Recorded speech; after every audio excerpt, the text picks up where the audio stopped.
It's a bye week, so I've got to find some way to fill the time here on this Thursday TSOW. Luckily, I've got some buddies to help me out to do just that.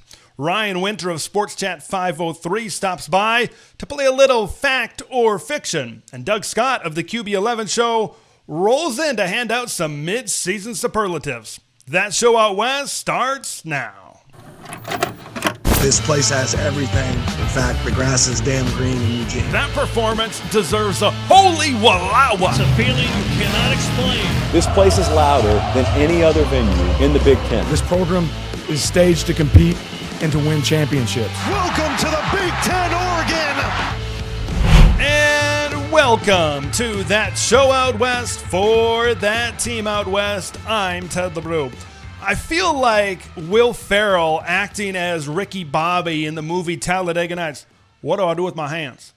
What do I do with my hands? I don't know what to do with myself here on this bye week. Usually, this show is reserved for a lot of preparation that I've been doing during the week. It's scouting reports, it's preview, it's prediction, right? It's the fruits of the labor looking forward to a game on Saturday, but with no games, I'm kind of sitting out here. I'm like, what do I do with my hands? What do I do with this show? But luckily, Rian Winter and Doug Scott are going to be stopping by here shortly to kind of chat about Oregon Ducks football.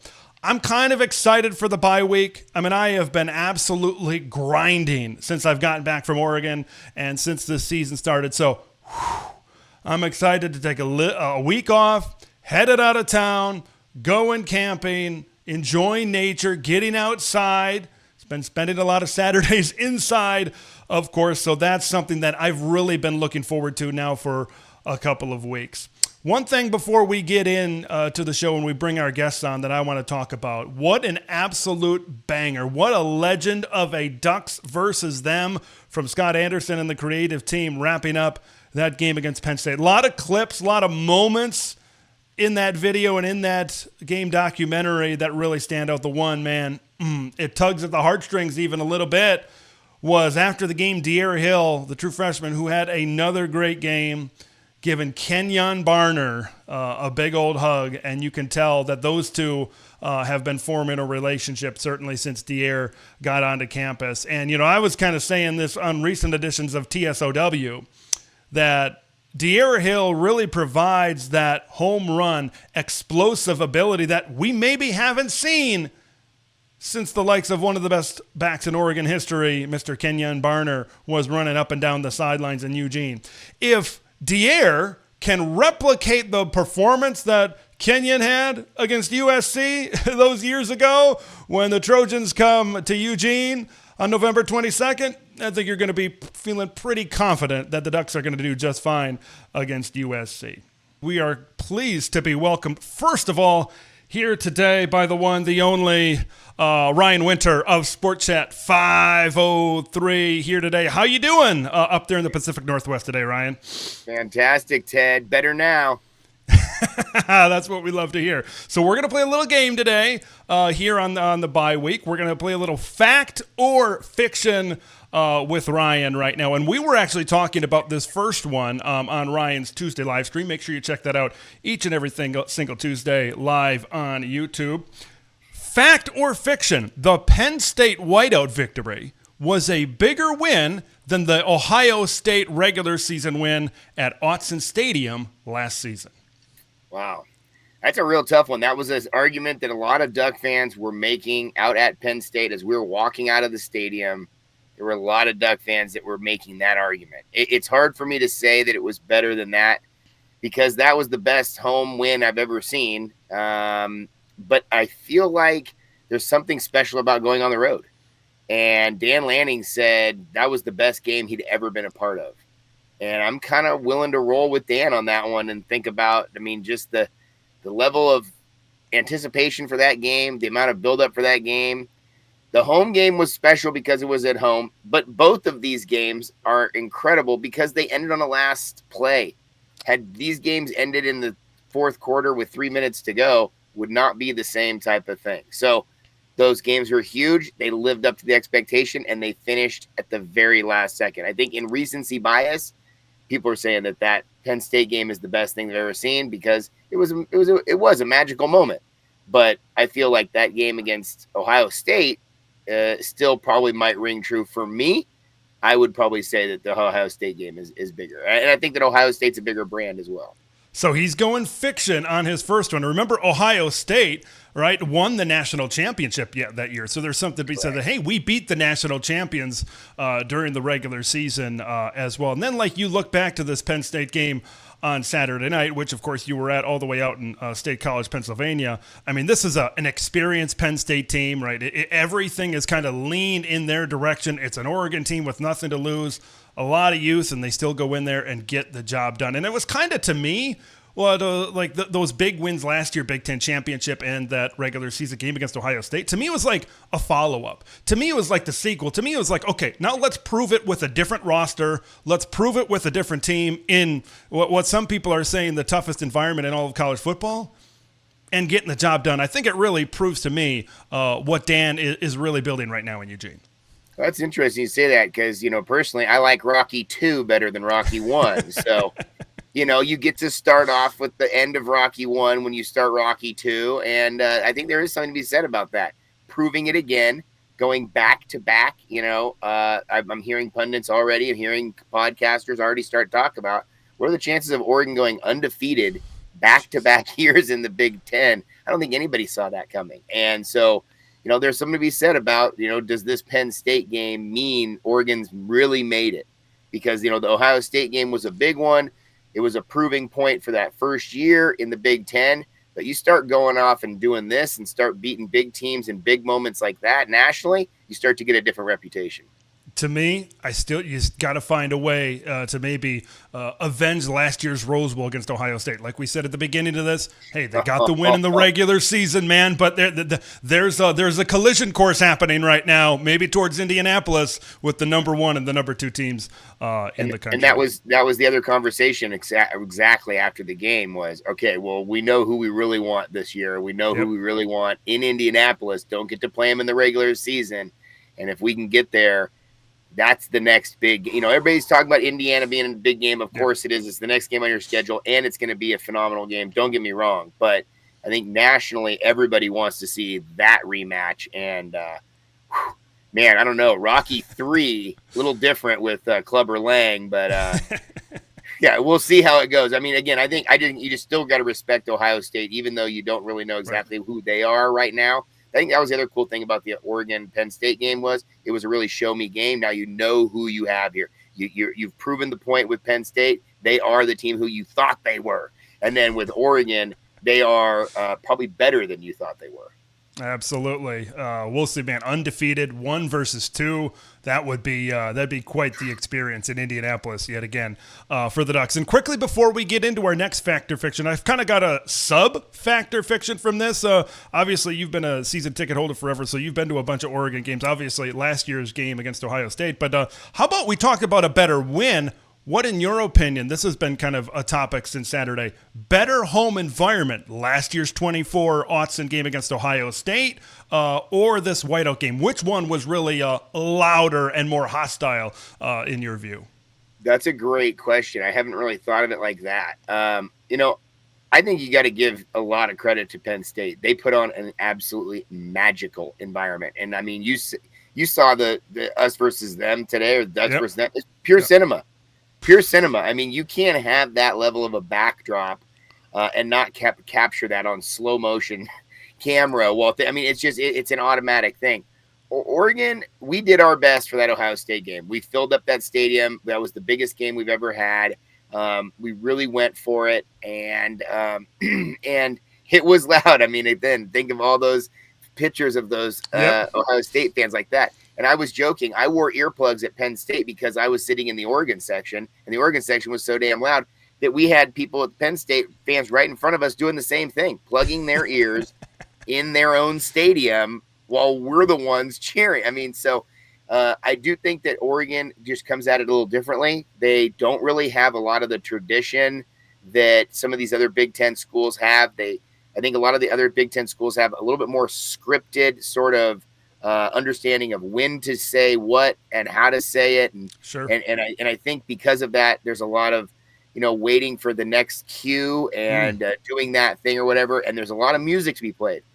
Autzen Stadium is just an absolute meat grinder. They're just screaming at you the whole game, and the screaming of the O, the yelling of the O, it's kind of transitioned. Back in the day, people would just yell, and then when we went to the O, we really kind of started to yell O, and that like oh, that thing starts to kind of get the weird vuvuzela type of sound that you have, where it starts to echo in different places. It's not in unison. It's not yelling it all at the same time. It's everybody doing it differently, and it gets crazy in there. But I still think that if you go to like I was saying, if you were to drop somebody from another country into this country and say, what do we want to show people on Saturday that we love about college football, you're going to show them that environment at Happy Valley. That's exactly what it's about, man. Everybody on cue, everybody on the same page, everybody wearing white, a little tiny section of the Oregon fans right behind the bench, and then everybody else is us up in the corner there. It was a magical moment. So I would actually go with Penn State. I think that Oregon puts on a great environment. Don't get me wrong, but I mean, they're twice the size of the stadium. I mean, and I did think also a lot of those big stadiums are kind of built like a big open plate almost. Yep. Penn State's pretty vertical. Mm-hmm. It's got its first little wave, and then it's got all the build outs that kind of sit over the top of it. Almost looks more like an SEC style stadium on that level. And it was jam packed. I mean, the second biggest stadium, the second biggest crowd they've ever had. So I would give them the nod. Let's go to our next one here, and we're going to really turn to what's happening between the lines. Let's go to the quarterback position. Fact or fiction, Dante Moore will be back in a Duck uniform in Eugene next year, 2026. I mean, I think everybody would love to say fiction, but I think it's or fact. I think it's fiction. I think there's no. I mean, I heard people talking about today. He might be looked at as the number 1 pick in the NFL draft. Mm-hmm. I mean, I don't think you go back to college if you're in that position. I know that there's some guys who might flirt with the NFL, and maybe they're a 3rd or 4th, 5th round pick or something, and they want to go back because the NIL money's better or whatever. But I think a guy in his position who was the number 1 player coming out of high school, didn't have the first opportunity go for him very well, really went back to the drawing board, hit that red shirt basically last year, and then this year has come out and looked like the best quarterback in the country. I think he's gone. When you're QB1 in the NFL draft, in the mocks, you go to the NFL draft. I think I think that's a really good way to look at it. And he's got everything that these NFL scouts are looking for. What is he? 6'3", 210, really strong arm, extremely accurate, is mobile, can throw on the run. He's got leadership. Yeah, he's gotten a lot faster in some of scrambling and getting in those extra yards. That was what he really wanted to work on, right, Ted? Remember him saying that in the offseason? Mm-hmm. Yeah, it's just like maybe if there's like unfinished business, they lose in the quarterfinals, they lose in the semifinals, maybe there's a gigantic NIL deal on the table. I still don't know if that'd be enough. If he's QB1, according to a lot of mock drafts, not only QB1, but the first overall pick, I mean, you go to the NFL. I think that's just a plain old simple. For me, this is fiction right now. Yeah. But, of course, we would love to have him back in Eugene, no doubt. Yeah, unless you're trying to, like, tank your draft status so you don't go to the worst team. And, I think only anything negative could happen. I mean, we've seen it over time where guys have the opportunity to go and they don't, and it never really works out for them in the future. So you got to go when the timing's right. Let's move to the defensive side of the ball. Another guy that I think really helped his draft case and his draft stock on Saturday night in State College, that being Mateo Uyunglele. Fact or fiction, Mateo will break the Oregon single-season sack record, which was set in 2008 by one Nick Reed. He tallied 13 that season. This one, I don't know if this is going to happen. He had 10 last year, right? Now, does it count the conference championship game or only regular season? He had 10 and a half altogether when all was said and done after the Rose Bowl. So I would say yes, the whole season, including the postseason. Nick Reed, that's a tough one, man. 13 is a lot. What is he at right now? 4? He is currently at 4 through 5 games. Yeah. The other factor fiction is Big Dave saying he wants Mateo to come back. To me the other day. Big Dave's like, oh yeah. I don't know if that's really headline news, but Big Dave loves what's happening right now. And he just wants it to continue. It feels like it's the end of the line for a couple of these guys that could come back. Dave's like, what if they all come back? I'm like, I love that. I love that. I don't know. I think that's probably too hard to get. 13 is a big number, and I think Nick Reed's year, he kind of snuck under the radar a little bit, and Sure. I don't know if really teams were scheming for him as much as they were at the beginning of the year. They were at the end of the year. Mateo's coming in as the number one guy. I mean, everybody knows where 10 is on the field at the time, and they're adding a lot of protection his way. And I also think that he had such a huge number last year, partially because those guys in the middle. I mean, he was playing with all NFL talent on the rest of that line. So it felt like him and Tatum both really benefited from that. I think this year there's so many good pass rushers. It can come obviously from Mateo. It can come from the outside. Tatum Tuioti is having a great year so far, and they've got I think a better interior pass rush presence than maybe they had last year or in previous years. So for me, I'd maybe just go a little bit under. I'd probably side with Fiction as well, just because of how much all these guys can really do from a pass rush type of standpoint. Let's move on to the next one, and this is maybe looking forward, looking a lot forward out of the windshield, so to speak. Fact or fiction? Dan Lanning will eventually become the winningest coach in Oregon football history. That one is a big fact in my mind. I think that one. I think he's referenced it. He's said that's. He was on with Busting with the Boys the other day. He did a great job with that interview, and he talked about how, he kind of mentioned the elephant in the room. He's got to get to that national championship, and win it, right? And they're going to hold that against him for a while. But he's also referenced that he looks at those all-time winningest coaches, and he wants to be in that conversation, and he wants to go there. I really do believe Dan Lanning in him saying he wants to stay at Oregon.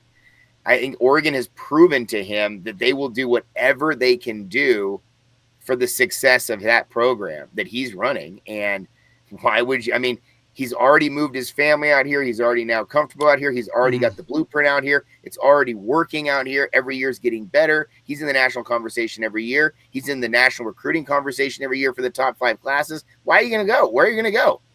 And I get it that maybe there's a quest for the NFL or anything else, but as long as this guy's fueled the way he's fueled right now, I mean, you saw that post-game press conference. I mean, that was definitely influenced by some Zins, but he is an emotional guy. He's connected to his team. NFL coaches aren't like that. Yep. NFL coaches don't have that kind of vibe after the game. There's no way.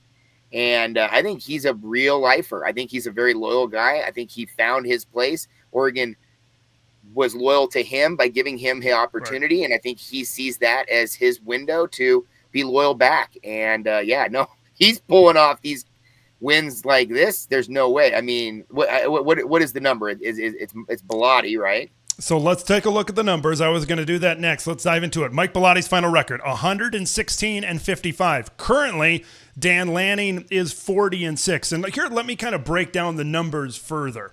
So if he wins another 9 games this year, and then he averages, let's say, 13 might be a high number, but if you factor in, the amount of playoff games that there are now, correct. If he's winning 10 to 11 games per year, but if he does average 13, even if it's a little bit below that, I think it's still in the same ballpark. It would take him another 5 to 6 years to be the winningest coach in Oregon football history. And then if you maybe knock it down to like 10 or 11 average per year, maybe it takes you like 6 or 7 years to get to that point. So really you're asking yourself, do you think Dan Lanning is going to stay at Oregon for another 5 to 7 years? Yeah, I think so. I mean, he'd at that point, he'd be 45, 46 years old. I mean, I'm 47 right now. So just think about Dan Lanning breaking Mike Bellotti's record before my age right now. There's some crazy stats here going on. And again, I just think that we're in a new era of college football that he really represents well. And I think everywhere that I've gone and talked to the different fan bases, they've all referenced how much they love Dan Lanning, and they've all referenced how much they respect Dan Lanning. And I don't know if that's the case for everybody else out there. So I think he's a very special guy. I think he fits very well at Oregon. I think Oregon is going to do whatever they can to retain him and keep him. And it's also going to be about his offensive defensive coordinators and the support staff, right? The guys who he brings in are going to be the key to the success of this program. It's not just all about him. And we've seen Kenny Dillingham be great in his 1 year. We've seen Will Stein do a great job in his years here. But I can guarantee you that Dan Lanning is a different breed. And not everybody is going to be the type of guy that he is. His intensity level, his passion is really unmatched at this point, it feels like, around college football. It makes absolutely zero sense to leave for another college job. Okay, Right. last year or, before the 24 season, he turned down the Alabama job at that point, or at the very least was rumored for that Alabama job at that point. I mean, like, if you're doing that for Alabama, and if some of these other jobs come up, like even like an Ohio State comes up, or whatever program coast to coast comes up, what he's building right now and the amount of resources and the amount of backing, you're not going to find that really anywhere else. So why would you kind of tear it back down just to build up something that's probably going to be pretty similar elsewhere anyway? For me, I would say watch out for that Kansas City Chiefs job when Andy Reid retires. Dan Lanning is from Missouri. He has publicly stated he is a Chiefs fan. And, of course, so who knows if Mahomes is retired or not at that point. But that could be a pretty thing maybe on his radar. You look 4, 5, 6 years down the road. It could be. But, going back to Bellotti for a second, Bellotti turned down really big jobs to stay at Oregon as well. The USC job opened up and he interviewed for that. The Notre Dame job opened up and, he turned down both of those to be at Oregon, and he saw the writing on the wall as well. You can win your conference out here. You can compete nationally out here. They weren't even recruiting really nationally at that point. They obviously had a footprint here and there, but Dan Lanning is doing things that we've never seen at Oregon. And so you're right. I don't think there's any other college job that's better for him right now. There's obviously might be some better jobs, but I don't think for him. I don't think taking LSU or Alabama or Georgia or any of that sort of stuff, he'll talk about Kirby after he leaves. I don't think that's the right move for him. I think you need to get the next Dan Lanning, the new one coming up or whatever. That's what you need to look for. NFL, though, it feels like it's just a little bit of a different breed. And I've heard him say numerous times that he's not that interested in it. He's said a few times that when he was young, he thought that was what he was going to do, and that would be a part of his timeline or his story, because a lot of times sometimes guys will go back and forth, but I think he loves college athletics, and I think that college athletics has become much more like a professional sport anyway these days. Sure. And so I think he's going to be here. I don't know if he's going to be here for a 20-year stretch like Mike Gundy or something, but he's definitely going to be here, I would say, for the next 5 to 6 years. Yeah, you said his personality is just so fit to the college game, that motivational aspect that you get is, we've seen guys like that maybe go to the NFL and not have as much success. Look, anywhere Dan could go, we want to see him here in Eugene as long as possible, certainly, but he can be successful, I think, anywhere he goes. But he just seems tailor fit for the college game. Last one here, Ryan, and this is probably the most important fact or fiction of them all. You have been to every single road game thus far this season. Fact or fiction, you're going to be at every single Duck game for the rest of the year, no matter where it is. Oh, I wish I could say fact. That'll be fiction. I have to take at least one of them off. Okay. I do want to go. I do really want to go to the Iowa game. I will not go to the Rutgers game this year. I've already said no to that one. But, yeah. Oof.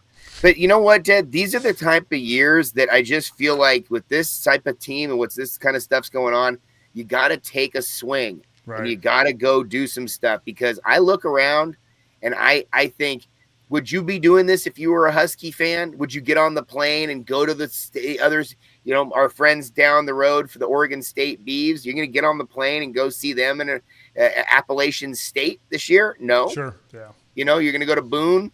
No. So, I think that there's certain groups that if you're lucky enough to be a part of, and again, I didn't do that much in here. I was born into this situation. I did my part. I ran my race. I did my little thing. But, I'm really in it for my son. My son is a photographer. Shouts out to him. And so I try to get into as many games as possible. And I knew this was going to be a great game. I knew it was going to be an absolute all-timer. And when I look back on my deathbed, even if I have dementia, hopefully I'll remember this game. But, yeah, no, I really do like the idea of going to Kinnick, and I still have about a 50-50 chance of doing that. I think I might pull the trigger, and this conversation might just pump me up to do it, Ted. I don't know. Coast to coast, all the way out to the over to New Jersey. That's a little that's a big one. That's a big one. So we certainly don't blame you. It is a big one, but I'm also just, I hate to be that guy, but Rutgers is probably my least favorite team in the Big Ten. I don't know that much about them. I'm not trying to be disrespectful, but they are completely on the opposite side of the coast. They don't really have that much of the football history. They don't even really have that much of the Big Ten history. So it's not really a game that I'm really that inspired. Iowa, I mean, you're talking Kirk Ferentz in the year he breaks the record. I mean, you're talking a tremendous amount of history, wearing the same jerseys for 60 years. I mean, doing it the right way. Oregon's going to get that win, but it's going to be an ugly game. I mean, that they're going to try to just entrap the Ducks as best as they can. And, it's a great environment there. They probably have a great tailgate. They probably have a great hometown vibe, to welcome people in. And that's what I really vibe off of. I like to chat, like Ted. I like to meet people. I like to talk with people, and I like to be a part of the scene. And it's fun to watch it on TV as well. It's fun to be able to go live stream right after, or post-game show, or any of this other stuff that we're doing.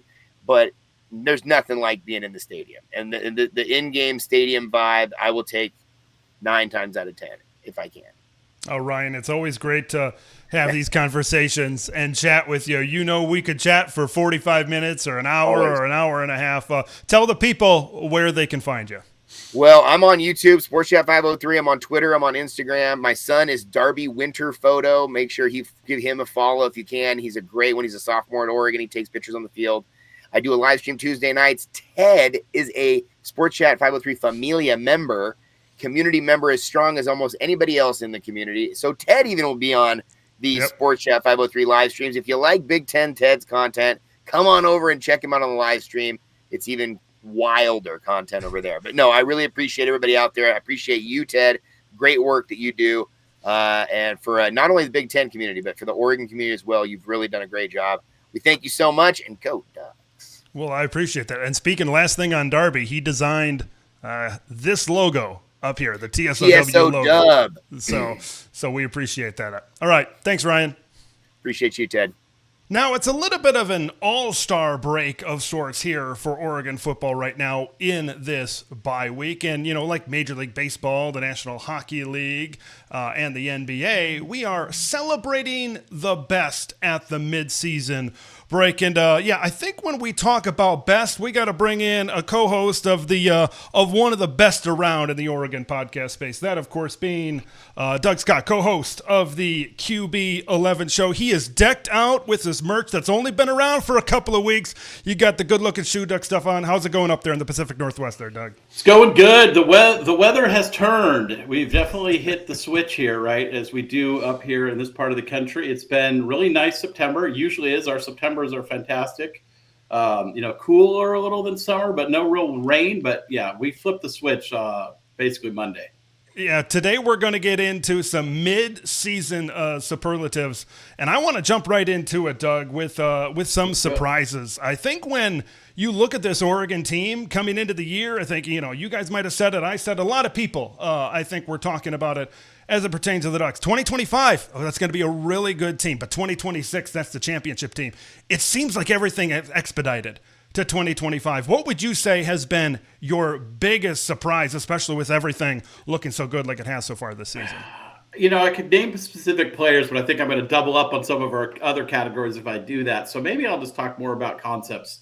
I thought that being as young as this team is, right? I mean, there's several true freshmen I'm sure we're going to call out here in this episode to talk about other newcomers, a lot of redshirt freshmen who haven't played before, redshirt sophomores who haven't played big roles before, right? So with all the youth and all the newcomer transfer talent, I thought the team might take a little longer to get, to get to where they're at, especially when we saw last year with a more veteran team with less newcomers, less young players, really did take that 3-4 games to get up to speed. I mean, they were lights out from game one and have never looked back. So that's probably one of my bigger surprises. I thought the defense was going to be talented. I didn't know that it could be this good this soon. I was thinking like this is end of season defensive level, But now we're seeing this in game 4, game 5. So what's it going to be at end of the season? So those are probably my 2 surprises. Yeah, just the how quick and how good, especially the young players, which we're going to get into those young players here a little bit shortly. My biggest surprise is the running back room. It has been, I think, flipped on its head, considering what we thought it was going to be coming into this season. I think a lot of people thought some sort of combination of Noah Whittington and Mekhi Hughes at the top, and there were some people that, like one of my bold predictions coming into the season was Oregon was not going to have a 1,000-yard rusher in the regular season. It was going to be maybe a little bit like Quinshawn Judkins and Travion Henderson at Ohio State in the regular year last year, where they did not go over 1,000. They got over 1,000 once they got to the postseason. Like I said, a combination of Hughes and Whittington, and then a lot of people were really looking at Dink Riggs as at number 3. And now the news yesterday where you got Mekhi Hughes is going to be redshirting, right? He's going to be kind of put on the shelf for the rest of the year, and Dink Riggs hasn't gotten really much time at all. It's been these true freshmen right out of the gate in De'Aaron Hill, who leads the team in rushing, leads the team in yards per carry right now. You look at Jordan Davison, who, I've been saying it like this, he's inevitable when you get to a short yardage situation, when you get to a goal line situation as well. So for me, man, it's that running back room. How big of a surprise for you has this running back room been?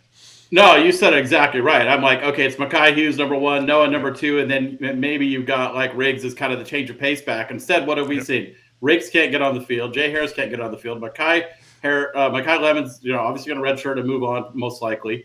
And then, you got these 2 true freshmen, De'Aaron Hill and Jordan Davison. Davison, I think they said on the stat, every time he's carried the ball with less than 2 yards to go, it's been a conversion either for a touchdown or first down. He's like automatic in that range. But he's also really good in between the tackles, in standard downs too. And then Hill is just a home run threat anytime he gets the ball. But also, you didn't mention Jaden Lamar, who, to be honest, he's entering year 4 in the program, redshirt junior. He's just been kind of like a depth piece, a nice scout team player, a solid guy. He's played in the past, but never really shown much of anything. He's been really, really good, right? He's led the team in carries, 39 carries, which is the next most is 26 by Hill. He's been very effective, 5.9 per. He showed some greatness at times in some wiggle. He's had some great pass pros reps as well. And so he's just solid. He's consistent. I don't think he has the upside of the true freshman Hill and Davison, and he's not as good as Noah Whittington either. But especially those 2 games when Whittington didn't play, Lamar got the start. He's solid. He's consistent. He knows his role. He knows his assignment, and that's worth something. So, I mean, all of those guys, everyone in that room that gets time has delivered. And the thing about Jaden Lamar, I was talking about this during the spring. I thought there were 2 guys, where we were maybe looking at spring portal season, and maybe they could leave, and you talk about maybe the role and where they were slotted at that point. I thought about Jay Harris and I thought about Jaden Lamar, that they could possibly depart at that point. But they stuck with the program, and this, like I said before, this whole running back thing is just like completely expect the unexpected, because the unexpected has certainly happened. But I think it's certainly going to be for the better as these true freshman running backs are just awesome. They're so fun to watch right now. One more real funky thing on the running backs. So out of the 7 running backs that have gotten carries, obviously now there'll only be 6 going forward. Yeah. The lowest yards per carry of any of them is 4.0. I mean, every single one of them is average 4.1 or better. And the 4.0 is Jordan Davison, which comes with a huge asterisk because most of those are goal line and short yardage situations. So it's not like none of them are having success. There's just too many guys in the room that you can't play them all. Coming in the spring, running backs coach Rasad Samples is be like, I gotta call the NCAA to see how we can get 2 footballs on the field, and I think he's still trying to figure that out, how to balance this running back rotation. Let's move on to the next one, and let's talk about these young guys. We talked about those young true freshman running backs. Let's expand it to the entire team. Doug, there's a lot of options here, and this is one. There's a few categories that we're going to get to where you could choose 3-4 guys, and you could probably make that argument that they are the right answer. Who is your best freshman at this point? I need a clarification. Does it have to be a true freshman, or does redshirt freshman count? My pick is a true freshman. You can do redshirt freshman if you would like. I mean, here's the thing. There's too many to choose from. So I'm going to stick with. I'm going to stick pure, just true freshman, because there's at least 3 or 4 you could name there alone. I'm going to go with Brandon Finney Jr. Right, and that's crazy to say on a team with Decoria Moore, who's the leading receiver on the team, and De'Aaron Hill, who's the leading runner on the team. You can't go wrong with either one of those two picks, and I'm sure I'm stealing your thunder a little bit. But Brandon Finney Jr. has been just a revelation. I think he's been targeted 15 times, and he's given up 2 catches for 15 yards. And this is a true freshman playing corner. Yeah, that's like, you don't come in and play corner as a true freshman and lock people down. You take your lumps, and I'm sure he's going to take some lumps at some point during this year. But that's an incredible start through 5 games on the biggest stage this past weekend against Penn State. And I mean, we came in thinking like, okay, if he's going to be one starter, and he has been, and maybe you got Theron Johnson on the other side, maybe you got Sione Lalia on the other side, and they've both been playing well too. Maybe it's early on, it seemed like it might have been Offord, who might be the true freshman who's playing, and he has played. He's been played in every game, but really it's been Brandon Finney Jr. who's locking stuff down on one side of the field. So he's my pick.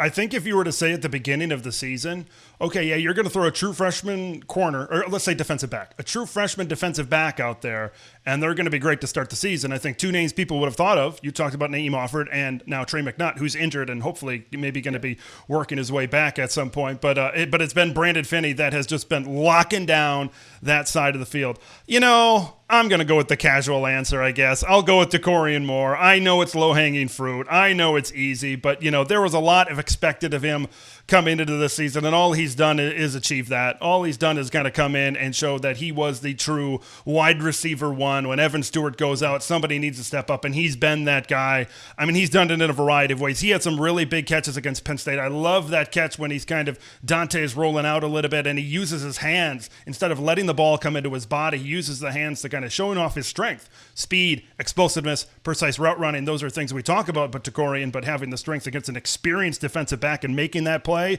it's been huge. We've seen all sorts of DeCorian skill set so far this season. It's crazy. We just talked about De'Aaron Hill, who leads the team in rushing. You talked about Davison, and of course, you picked Finney as well. And what's crazy about these freshmen to me is you've got guys that aren't playing that much, like defensively. We've seen some really good reps from Nasir Wyatt coming off the edge, coming into the season in fall camp. Now, I don't think he's going to play really this year, but Toby Hastrup, they were raving about a guy like Toby Hastrup. I mean, this has got to be an all-timer in terms of a recruiting class.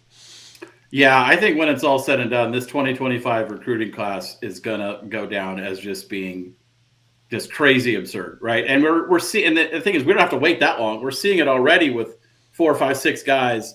And I think as you get into the next couple of years, you're going to see, I mean, we already know from what we're hearing behind the scenes, there's at least that many more, right? So It's going to be probably the all-time best recruiting class in Oregon history. There's a lot to pick from. So certainly a lot of good options here. Let's move on to the MVPs, and we're going to start on offense.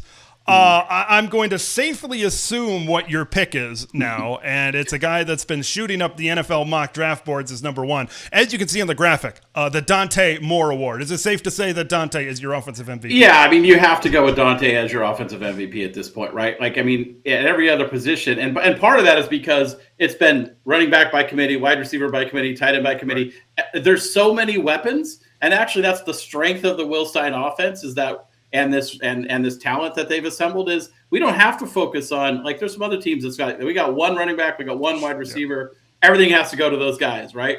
Oregon's blessed to be able to spread the ball around, which makes them harder to defend. But because of that, you know, none of those guys have the standout numbers, but the guy who has the ball every play and who's doing that spreading around is the one who's you've got to pick at this point, right? So 75% completion percentage, you know, 1,200 yards, 14 touchdowns, only 1 pick. It's got to be Dante Moore, and especially when you watch the way he orchestrated that game in Happy Valley in the whiteout with all that hostile crowd, like just calm, cool, collected, poised, under pressure. Yeah, Dante Moore, absolutely. What would you say is the most impressive thing about the way Dante's played so far? I think for me, it's what you just talked about, the comfort, the confidence, the poise, even looking early in the season, right? A guy that's starting in, I know he was on the team last year and, of course, learning the system, Will Stein's system with Dylan Gabriel, of course, as a starter. And, you know, what he's been saying, he picked the brain really of Dylan, learned a lot from Dylan. But for me, it's kind of that poise, comfort, and confidence. What's impressed you the most about Dante so far? I mean, I think that, and just executing the offense, right? Like, I think one of the things that you saw, obviously UCLA, different team, different system, different level of athlete that was there, right? But and I'm sure you're seeing the maturity and the advancement of his game in the time that he sat here and learned this offense. But really, like, you don't have to hit the home run ball. If it's not there, take what's there, get the ball to somebody, let them make a play. You know what? Execute the offense. Get 3 yards is better than 0. 5 yards is better than 0, right? So you just you take what's there, you execute, and then you make yourself an easier play on the next down, right? So I think that's huge, and then it goes hand in hand with just that calm, cool poise. He's just really seems to know the offense really well and know how to maneuver within it. I mean, that Penn State game, the way he manipulated the pocket. Right. was next level stuff, right? And I think that's what the NFL scouts are seeing, right? Like, his numbers aren't gaudy, right? He's at 200 yards, 260, 178, 305, 248. Like, these are not gaudy passing numbers. They're not slinging it around. He's throwing most games, 20 to 25 passes a game. But it's the crazy good throws, right? And not all of them are touchdowns, right? There's some of those that deep out to Benson at the Northwestern game. That was incredible. He had another one against Oregon State. You're just like, I don't know who makes that throw. There's how many guys in college football make that throw. And then obviously the post pass touchdown to Malik in that one game. But in this game, the way he was able to avoid the rush, manipulate the pocket, step up, slide left, duck under a would-be rusher, and then just execute the play, that's next level stuff. Yeah, and I wrote about that in an article on Scoop Duck, especially that last touchdown to Gary Bryant Jr. It looked almost Mahomey, right, where he's ducking the defender, and then that sidearm delivery out there, the way where he's able to really have escape the pocket at the exact right time, keep his eyes downfield, just so many things about that Penn State game where it's like, in that type of environment, in that type of moment, in that type of situation, you might maybe something, making his first start into this type of environment, maybe he would react a different way. But you see some of the photos taken of him, and he's just got that stoic look, and it just looks like a Tuesday practice instead of 100,000 people on the road in Happy Valley. Yeah, you mentioned another example, a play you mentioned earlier with the Decory Moore catch, with the ball away from his hand, right? That was a scramble drill, right? It was a fire drill. The pattern broke down. He scrambles out to the right. And obviously he and Decorian were on the same page because Decorian took off down the field and Dante hit. It was a dime. I mean, that ball was a dime on the money, not the route, not the planned route. And Decorian, knew exactly how to catch it. And well, first of all, to make that break and then to catch the ball away from his body with his hands, like you said. That was elite stuff by both of them. But I think that's another example for Dante. Yeah. Let's move over to the defensive side of the football right now. This is like freshmen. I think there's a lot of options on the table with this one. Where are you going right now for your defensive MVP through 5 games? I feel bad you're giving me first choice on all these, so it's tough leaving you either to double up on mine or have to come up with a second choice. This one is tough because it really has been a team defensive effort, right? There's so many, and every game it seems like it's somebody different who's kind of plays the hero. Obviously you got to go with, you got to think about Bryce in the middle. Mm-hmm. And I don't want to name all the candidates because you might have someone else. So I won't do that this time. So I'll just say after some hard consideration, I'll probably go with Mateo. Okay. Again, you could name 5 other guys, but I think Mateo, the way his game is upped, to the point where, he's looking to be a first round draft pick, right? His pass rush game has improved. He's developed some counter moves there, and his run stopping has just gotten even better. And I think he's really just, along with Tatum, and Tatum's like crazy improved. But Mateo, I think, would be the MVP at this point. But it's close. It's tough. You could name 3 other guys, and I wouldn't argue it. And I won't. We're going in different directions, which this is good to see. Even though, by the way, we did not reveal picks before this segment. I'm going to go Tatum Tuioti, the 44 coming off the other edge right now. Second on the team in tackles, second on the team in sacks. He does both things really well, and he's really taken another step up this season. The thing about, when we talk about most valuable player, the V, valuable, it's a great value. When you just have a guy always in the right spot at the right time. Extremely reliable, assignment sound, whether it's crashing down on the run and being where the ball is sniffing out the ball, or whether it's setting the edge. I thought there was a sequence at the beginning of the second half against Penn State where it looked like he was maybe biting in on the inside of the play action, but he gets to the outside on Drew Aller and kind of forces him in and sets the contain. Later on during the drive, he makes a big stop to force a punt. It's just like, man, it's just I clue in on 44 every time I rewatch one of these games. I mean, he's just always in the right spot at the right time. I think coming into the year, we didn't really know how much maybe more he had in terms of his ceiling. And he's really taken off, and his ceiling just continues to grow. Yeah, I can't argue with that at all. And you could go with Bryce or you could go with Dylan Tedeman too, and I wouldn't argue with either of those. But I like that pick too. We got the two edges, the bookends there. Absolutely. These edges are as good as it gets right now in the entire country. Let's move on to, I think, what is a little bit more of a unique category right now. We're going best individual performance, but I think if we included everybody, we'd probably say Dante Moore. So we're going to say best individual performance from somebody not named Dante Moore. We go guest first on every category. So Doug, you can take the floor once again on this one. And remind me, we're talking single game performance, right? Single game performance. Yeah. That is correct. So just by default, I've got to pick someone from the Penn State game because what matters is the big games, right? And not okay, great. You put up 200, and I don't think we even did this, but you put up 200 yards against Southeast Nowhere State. Who cares? What are you doing in the biggest moments on the biggest stages? So I'm going to, because by default, pick someone from that Penn State game. Not other than Dante. I mean, Gary Bryant had a great game. Decorian Moore, Decorian set career highs in both catches and yards in that game. Had some clutch ones of both, and Gary was huge clutch in that game on the defensive side. Dare Hill was really good as well. 82 yards, career high for him. 10 carries, also career high. I think I'm going to go Tatum, though. Okay. I mean, Tatum that was the game there, right? He had, or Bear. Gosh, so hard. Who am I picking? I'm going to go Tatum. I thought his game in that Penn State game, like the way that he defended some of those, I think there was one play where Aller was trying to go outside and Tatum just like stoned him, just like he had him broken down. And he was trying to go left, trying to go right, and he didn't let him go anywhere. And he turned it back inside, and help was there, and he got like a 1 yard gain, right? He had a sack in that one as well. So this was a tough one because I think that was a total team effort, but I'll give it to Tatum. Oh, man, we were so close. We were so close to picking the same one. I'm going with the literal wild animal in the interior of the defensive line against Penn State. I'm going with Bear Alexander. I'm glad you kind of preface this by saying, hey, we need to factor in the difficulty of the environment and the opponent and all of that because, hey, anybody can put up 100 yards or have a great performance against Montana State, Oklahoma State, Northwestern, Oregon State.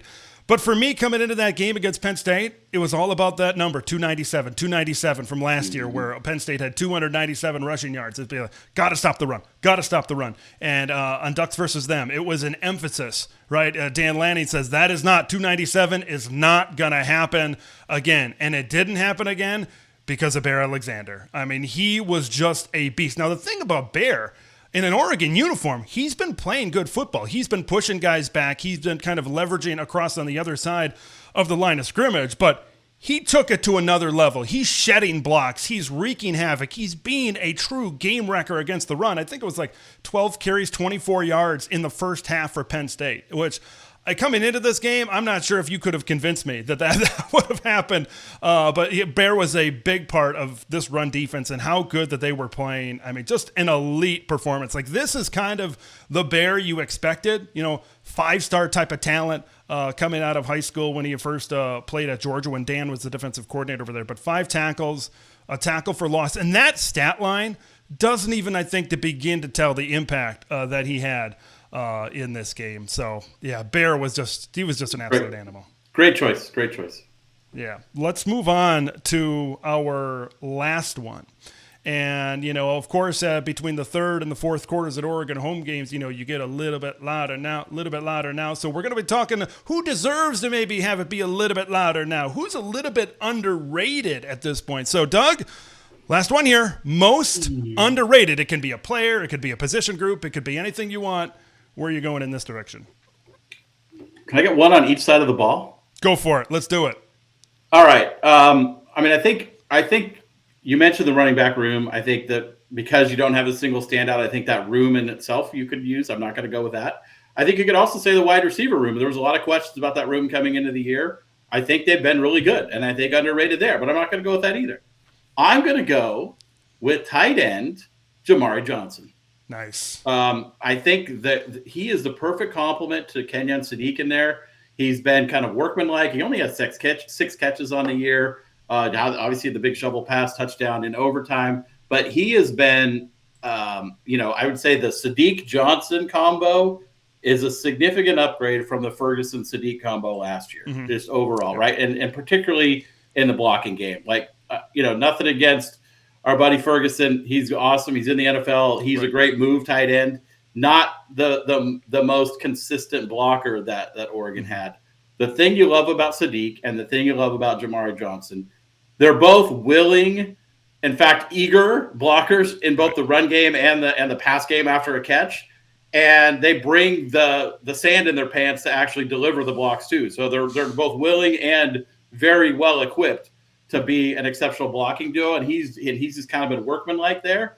But he's also really, really good in the pass game. He hasn't had a ton of opportunities, but when he's had them, he's made the most out of them. There was a nice screen pass a couple of games ago. Obviously, they trusted him in that critical situation in overtime. So I'm going to say he's a little underappreciated and needs some love. And did you have one on defense as well? Oh, yes, I do. You kind of touched on him earlier. Again, there's multiple candidates here. I don't think he's underrated, but we didn't mention him yet, so I need to mention his name. Amari Washington, locking down the middle of the defense, deserves a shout-out. He's been money all year long. He was again in the Penn State game. He's not underrated because I think people are woke up to what he does. I think Aaron Flowers has been really underrated this year, or Jaden Kennedy. Give me a duo, right? Both of those guys. I stole your guy. I'll talk about Flowers, right? The way that he fits in the run game is such a significant weapon for this team and all of the back end, right? I mean, they're fitting in the run game so much better than Oregon has had over the last few years, and that just makes his defense to another level, right? There was a play, it was like a swing pass or a wide receiver screen or a running back screen to the left side, and when you saw the screen, Flowers wasn't even on the screen. He was playing on the opposite side of the field, off the screen, and he comes shooting in like a missile, dives, makes the tackle. It's like a 3-yard gain. It looked like it was going to go for 10 or 12. And he just came out of nowhere and knocked that thing down at 3. And that has happened consistently throughout the year. So I'll go with Flowers as my underrated guy on the defensive side. I was kind of making the face I was because Aaron Flowers, Jaden Kennedy were both on my honorable mentions in this group. You were just kind of listing them off of what I had as my other guys in this group. Yeah, Aaron has been so great. Like he's like he said, he looks like he's shot out of a cannon on some of these run fits, and he's taking the right angle every single time, playing with a lot of intelligence. Most underrated, I'm going with the man in the middle, Iapani Lalaulu. I'm going with Pancho at center right now. Coming into the season, all the way back in the spring, I'm pretty sure it was the first media availability. One of the questions asked to Will Stein was like, who's a vocal leader on this team? Who's a leader? Who's really stepping up? And the first name out of his mouth was Pancho.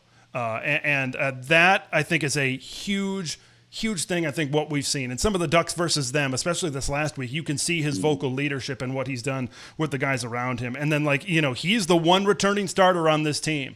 And him and Pregnon in the middle have just been absolute mashers as far as the interior run game. So I think he's kind of brought everybody together, right? And you could maybe say he's the high tide that has raised the boats among the offensive line, because that offensive line, of course, has meshed together a lot better earlier this season, certainly than it did last season. I think they're playing really good as a unit right now, and I think Pancho deserves a lot of credit. Yeah, that's a great call, and I'm glad you mentioned Pregnon because he's playing at a really high level too. You love that depth in that team and what they're doing on offense and defense as well. Doug, always great to talk to you. Always appreciate it. Where can people find you, not only in the podcast, but on Twitter and some other social media platforms? Yeah, well, apparently we're one of the best Oregon podcasts. That's what you said at the lead-in. So we're just one of them. I don't know. Not the best. I thought I said the best. That's what I meant. You're good. So yeah, you can find us the QB11 show with my buddy QB11 Andrew. You can find us on Spotify, Apple Podcasts, wherever you get your podcasts, and then of course online on X or Twitter. You can find me at Douglas TS. You can find the show at QB11 Show. Definitely appreciate all the interactions, all the listens, and all that stuff. So thank you very much for having me on, Ted. Want to send a big shout out and thank you to both Doug Scott of the QB11 Show, Rian Winter of SportsChat 503 for joining me on this bye-week Thursday edition of TSOW. We're going to be back on Monday. Now, of course, we don't have a game to recap, but you know it. We're certainly going to find some way to fill this time and bring some quality Oregon Ducks content your way. But until then, I'm Ted LaRue. This has been That Show Out West.